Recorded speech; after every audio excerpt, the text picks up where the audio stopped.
अखिल भारतीय मराठी चित्रपट महामंडळाची आज निवडणूक पार पडतीये।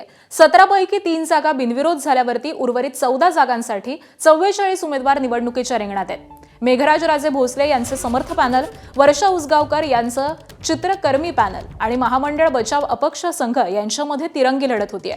महामंडळाच्या 17 जागांपैकी अभिनेत्री गटामधून वर्षा उसगावकर, संकलन गटामधून विजय खोचीकर आणि संगीत गटामधून आनंद शिंदे हे बिनविरोध निवडून आलेत। तर उर्वरित 14 जागांसाठी आज मतदान सुरू आहे। समर्थ पॅनल आणि चित्रकर्मी पॅनल यांच्यामध्ये मुख्य लढत असून मुंबई, पुणे, कोल्हापूर आणि नाशिकमध्ये हे मतदान सुरू आहे।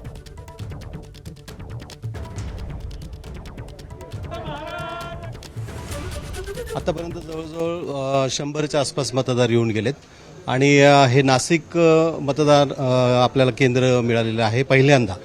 उत्तर महाराष्ट्रातली सगळीच म्हणजे याच्यामध्ये नागपूर आहे, जळगाव आहे, त्याच्यानंतर मराठवाड्यातली सगळी मंडळी आलेली आहेत आणि ही सगळीच कालपासून काही मंडळी आली, काही आज संध्याकाळपर्यंत येतील आणि खूप चांगला उत्स्फूर्त प्रतिसाद याला मिळालेला आहे। मुळात असं आहे की उत्तर महाराष्ट्रामधील आम्ही सगळे कलावंत मोठ्या संख्येने इतक्या चांगल्या पद्धतीने जे संघटन जे सुरू आहे त्यानिमित्ताने जी एकीचं एक बळ, वाढतं बळ या निमित्ताने तयार होत आहे। पण या निमित्तानं सामंत साहेबांसारखी माणसं असतील, निलंतासारख्या जे काही प्रतिनिधी आहेत त्या लोक ह्या पॅनलसाठी उभे राहिल्यामुळं एक राजश्रय मिळेल अशी एक अपेक्षा आहे आणि या निमित्तानं महामंडळाची चांगलं काम होईल, नाशिकसाठी काही भरीव काम होईल अशी अपेक्षा आहे।